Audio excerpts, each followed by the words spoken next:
يا صباح الورد، يا صباح السعادة، يا صباح الفل، يا صباح الرضا، يا صباح كل حاجة حلوة على أجمل عيونكم. وحشتوني، عاملين ايه؟ يا رب تكونوا بأحسن صحة وتم حال. يلا بينا نصلي على سيدنا محمد. اللهم صل وسلم وبارك عليك يا سيدي يا شفيعي يا محمد. حط اللايك يا قمر، ولو أول مرة بتشوفيني ما تنسيش تشتركي في قناتي وتنضم لعيلتنا. ربنا يكبر بخاطركم يا رب ويفرح قلوبكم ويسعد أيامكم يا رب. ويا رب كل اللي نفسه في حاجة ربنا يعطيه من أوسع أبوابه يا رب. تعالوا بقى ايه، روتين تشجيعي كده. يلا بينا بقى نتحدى الحر ونتحدى الكسل ونتحدى وسوسة الشيطان. تعالوا بقى ايه، طبعا الروتين دوت كنت غاسله فيه حفظات. تمام، زي ما انتم شايفين كده. قلت بقى اما انشرها، لان يا بنات كل ما بتسيبي الحاجه في الغساله مقفوله عليها تلاقي ريحتها كمكمت كده، فتضطري تغسليها تاني بمسحوق تاني بدون تاني وايه وتعب تاني. فيلا بينا بقى ايه، قومي كده تنشطي. اول حاجه بقى تودي كده وصلي ركعتين شكر لله كده، وصلي الركعتين الصبح. لو صليتي الفجر خلاص يا قمر صليهم ضحى، ما لحقتيش الفجر صلي الصبح زي كده. انا بعمل كده، بصلي 4 ركعات، لا اما ورا بعض لا اما متصلين مع بعض. تمام. قومي بقى ايه، شغلي كده محطة القرآن، املي بيتك خير وبركة. القرآن ده والله العظيم حاجة جميلة قوي قوي قوي. يعني سيبي محطة القرآن كده شغالة، وان شاء الله والله العظيم اللي عنده قرب ربنا يفقه له، اللي عنده ضيق في الرزق ربنا يوسعه له، اللي عنده عسر في اي حاجه ربنا هيسره له ان شاء الله والله العظيم. خلي كده محطه القران شغاله، وحتى ابقي رددي ورددي وراهم كده الاذكار، ورددي وراهم اي دعاء بيقولوا، بتبقى حاجات كده جميله بتشرح الصدر وتشرح القلب، وتدخل عليكي بهجه وسرور، وتخلي بيتك متحصن كده من اي حاجه وحشه. احمي بيتك من اي وسوسه وحشه، من اي حسد، من اي حاجه. بصوا، وارد ان احنا يعني الحاجات دي ننصب بيها. فربنا يا رب يبعد عننا اي شر واي سوء واي مكروه، ويسعد ايامنا ويفرحنا باولادنا، ويبعد عننا الشر والاذيه ويكتر افراحنا، ويبعد عننا اي حزن واي ضيق واي غم. اللهم امين يا رب. انصر اخواتنا اللي في فلسطين يا رب، يا رب انصرهم يا رب، وابعد عنهم كل شر وكل اذيه، واحفظهم يا رب بحفظك. انت اعلم بهم يا رب، وانت احن عليهم من اي حد. طبعا زي ما انتم شايفين كده، كان عندي شويه هدوم، شغلت الغساله. قبل ما تعملي اي حاجه يا ست الكل منك ليها، لو في غسيل املي غسالتك وخلي الدورة تشتغل، عقبال ما بتيجي تعملي اي حاجة يكون الدنيا اتظبطت عندك، يكون غسيلك اتغسل.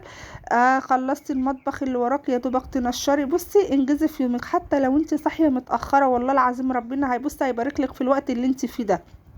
يعني اصحي كده، اعملي اللي انا بقولك عليه، استعيني بالله كده، صلي. اهم حاجه الصلاه والله العظيم يا بنات، بيبعد عننا الشر ويبعد عننا اي حاجه وحشه. يعني انت قولي يا رب بس، وهتلاقي ربنا بصي يعني بيفتكرك في كل وقت. تمام. فانا صحيت كده، استعنت بالله. شغلت الغسالة. طبعا المية اليومين دول ما اقولكوش بقى على المية، ضغطها فظيع. يعني اكمني بقى ما شاء الله. تروقات العيد الناس كلها ايه، اقبلت على الايام دي بقى، وتروقات وحاجات حلوة من ربنا. يا رب يجعل ايامنا كلها عيد وسعادة وفرح وبركة. ويا رب اللي عنده حزن او عنده كرب ربنا يفكه له ويبدل احزانه بافراح يا رب. اللهم امين. فتلاقوا بقى ايه الناس، يعني ضغط المية بقى، غسيل مسيح ترويق، تلاقوا ما شاء الله المية ضعيفة اوي اليومين دول. مش عارفة عندنا بس ولا عندكم انتوا كمان. طبعا انا بشغل الماتور بصراحة يا بنات، واقسم بالله الماتور ده نعمة كبيرة اوي اوي.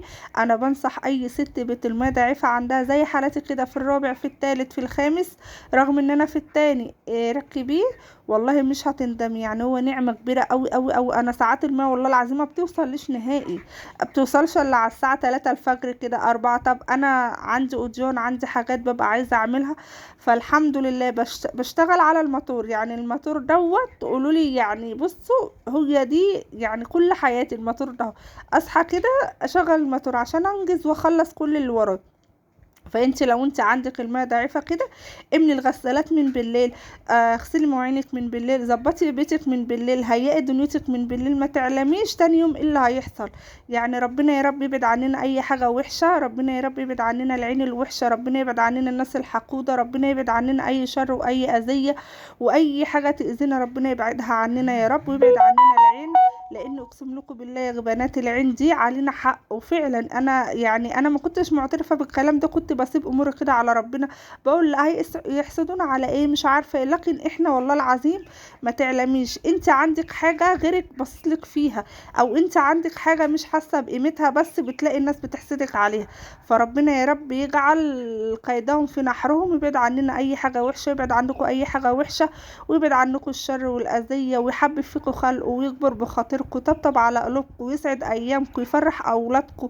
اللهم امين يا رب. وينجح كل الطلبه يا رب، يا رب ينجح كل الطلبه جميعا يا رب، ويجعل تعبنا وتعبهم بفايده يا رب، ويعوض صبرنا خير يا رب. بصوا بقى ايه، زي ما انتم شايفين كده، اغسل الم اطبق، هي دي حياتنا. يعني بصوا اي ست بيت يعني ربنا يعينها يا رب على اللي هي فيه، ويعيننا جميعا يا رب. والله العظيم ده احنا يعني ليلة الجنة بصراحة، يعني على الأوديان والترويقات والأكل والشرب ولا تحميل الحر ده بقولكوش. أنا عندي كده والله ببقى واقفة في المطبخ، بحس ان شوية المية اللي انا بشربهم من هنا بينزلوا لي على طول، يعني بينزلوا عرق. فكمني يا بنات انا عندي ما فيش، اللهم صل على سيدنا محمد، يعني ما عنديش الشقة ما فيهاش شبابيك، هو بس بتاع البلكونة، هو ده بقى اللي بيهوي الشقة كلها. فربنا يا رب يوسع عليكم وعلينا يا رب، ويكرمنا جميعا ويسعدنا ويحقق امانينا يا رب. يا رب كل اللي نفسه في حاجة ربنا ينولها له يا رب. يا رب كل اللي نفسه في وسع ربنا يوسع عليه، نفسه في فرح ربنا يفرحه يا رب. فالحمد لله بنبقى واقفين في المطبخ يا دوبك بخلص حاجتي بقى في ساعتها، يعني عملت اكل عملت شرب هتلاقيني ايه خلصت المواعين عشان ما اخشش المطبخ ده تاني. اللي عايز بقى يعمل شاي يخش، هو بصراحة ما بصدق اخلص الاكل واخلص كل حاجة واسلمه من المطبخ كده نضيف ومتروق ومتهيأ، هما بقى يخشوا يعيشوا بقى حياتهم، اللي عايز يعمل شندوتش، اللي عايز يغرف تاني وياكل. فما بصدق والله العظيم، لان الجو عندنا فظيع فظيع، الشمس بقى عماله تضرب فينا زي ما انتم شايفين كده، مفيش حاجه فوقينا، احنا مننا للسطح كده. فتلاقي الشمس على طول عايشه معانا لغايه الساعه 6 كده بعد العصر بساعتين كمان. فالحمد لله على كل حال، احنا احسن من غيرنا، فاحنا دايما نبص للي اقل مننا. فالحمد لله الحمد لله، بس ربنا يديمها علينا نعمة يا رب، وما يحوجناش لحد ولا يخلينا عبء على حد. فزي ما انتم شايفين كده غسلت الحفاظات، نشرتها لميتها. كان في هدوم طبعا، ده غير الهدوم اللي هي في الغسالة. يعني بصي خليكي شاطرة كده وسريعة وخلصي. بصي والله العظيم الست البيت في ايديها تعمل 3000 شغلانة في نفس الوقت، بس ما يكون كده مزاجها رايق، ما يكونش في عكننة، ما يكونش في تعب قلب، ما يكونش في عصبية ولا توتر، تلاقيها والله العظيم ما شاء الله يعني طاقة نشاط كده ما اقولكوش عليها. بصوا حاجة كده جميلة قوي. فربنا يا رب يروق بالنا ويسعد ايامنا، ويبعد عننا اي حاجة تعكن المزاج. تعالوا بقى هنا، كنت جايبه شويه مرطبات كده للبشره، بس والله العظيم ما استخدمتهم زي ما هم كده. جل الصبار، في ناس كتيره قوي عارفاه، جميل قوي قوي يا بنات للبشره. وده جل البني الدكر، تمام لو تسمعوا عنه. واللهم صل وسلم وبارك عليك يا سيدي يا شفيعي يا محمد. الحاجات دي جميله قوي، الحاجات دي طبيه يعني عن ثقه، حد جربه وثق لي فيه.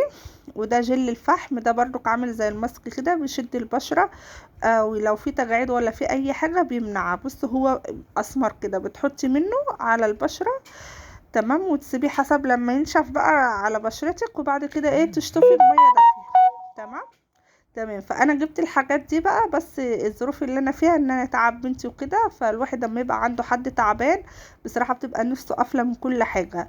يعني الحاجات دي والله زي ما جبتها كده قلت لا اخليها لما ربنا يطمنا على بنتي الاول ابقى احطه. كده كده العيد جاي اهو، كل سنة وانتم طيبين يا رب.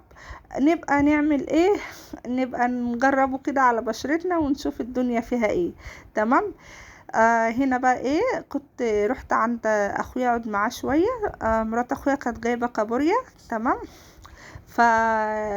صورت لكم بقى هناك، طبعا ما جبتهاش لان هي ايه بتتكسف تتصور وكده.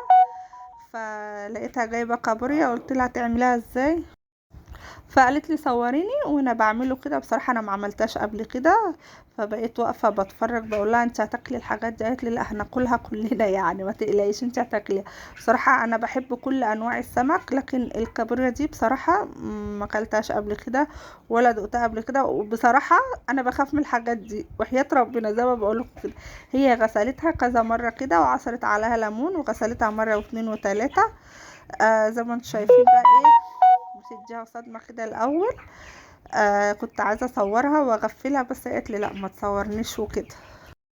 فهي تعملها بطريقة حلوة أوي أوي يا بنات. بس بصراحة مش عارفة أنا كنت خايفة منها ليه، بخاف أنا من الحاجات دي. أي حاجة تلاقيها غريبة كده عليا، يعني تلاقوا جسمي بيقشعر كده وبخاف. مش عارفة النقطة دي، بحاول نفسي أبطلها لكن يعني دي حاجة خارجة عن إرادتي. بشوف أي حاجة لها رجلين كده ولا على هيئة استغفر الله العظيم الحاجات اللي بتجري كده، الزواحف اللي هي على الأرض دي بخاف أكلها وبخاف ألمسها. رغم إن أنا السمك القراميط ده هو أنا بعشقه، رغم إن هو بيلعب بس أنا بعشقه. يعني بصوا أكتر حاجة بحبها السمك القراميط ده، بحبه كده يعني أحب أكله حاف كمان. فزي ما انتم شايفين كده هي حطت حتة زبدة ونزلت بيه بقى كده بعد ما غسلته مرة واثنين وثلاثة، وبقت ايه تهز فيه كده ما بتقلبهوش. بقول لها ما بتقلبهوش ليه يا بنت الحلال؟ تقول لي عشان ما يتكسرش. ما اعرفش ايه اللي هيتكسر فيه بقى. فزي ما انتم شايفين كده ما اعرفش كانت جايباها بكام بصراحة. انا رحت يعني رحت فجأة كده لقيتها يعني هتعملها وهتعملها بشوربة حلوة قوي. تابعوا معانا الفيديو امارات. اتمنى من كل اخت بتشاهد هذا الفيديو بالله عليكي يعني انا عايزه لايك، عايزه اشتراك، عايزه شير، عايزه اي حاجه حلوه ترفع معانا القناه وتخلينا اقدر بس افعلها. ربنا يا رب يسعد ايامكم ويفرحكم وينولكم كل اللي في بالكم.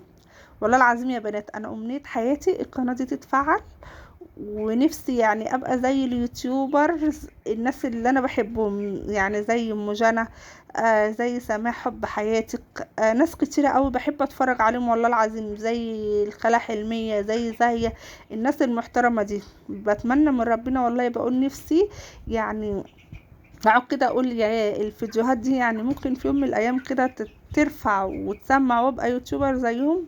والله بتمنى من ربنا، بس ما فيش حاجة بعيدة عن ربنا.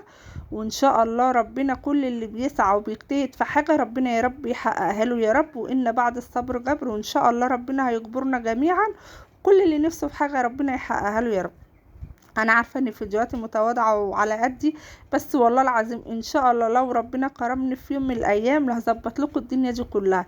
يعني بقى هنروق على نفسنا، نجيب تليفون جديد، نجيب كاميرا حلوه، نقدر نغير طبعا من المكان اللي احنا فيه. قول يا ستي هنوسع علينا خالص. نفسي والله العظيم ربنا يوسع عليا خالص. بتمنى من ربنا والله نفسي ربنا كده يوقف لي ولاد الحلال، يعني اللي يكونوا سبب في رزقي وسبب في دخول فرحة على قلبي انا وولادي. فربنا يا رب يفرح ايامكم ويسعدكم ويكبر بخاطركم يا رب ويطبطب على قلوبكم ويجعل لكم ولاد الحلال اللي واقفين في ظهركم على طول يا رب. انتوا شايفين بقى قطعت بصل وطماطم وفلفل وايه تاني بتاع ده اسمه ايه كمون وتوم. بصوا كل حاجات السمك. وراحت نازله بالميه طبعا. هي حاطه ميه ساقعه، يعني المفروض اصلا تحط ميه سخنه، بس هي شكلها كانت بتجرب فينا ولا ايه معرفش كانت بتجرب فينا. بس يا بنات كده هتسيبوا بقى ايه لما يقلب قلبتين. هو يعتبر زي الجمبري كده. شفتوا الجمبري ما بتعملوا شوربه الجمبري زيها كده، بس مع الملح بقى مع الحاجات الحلوة كده بقى يا حبايب قلبي اكون خلصت معاكم الفيديو. طبعا انا هدوق بقول لكم بقى في الفيديو القادم. تمام. اذا كان عجبك الفيديو بقى يا ست الكل منك لها يا قمر ما تبخليش عليا باللايك وتشتركي في القناة وتفعلي لي زر الجرس عشان يوصلكوا كل جديد. ومع السلامة.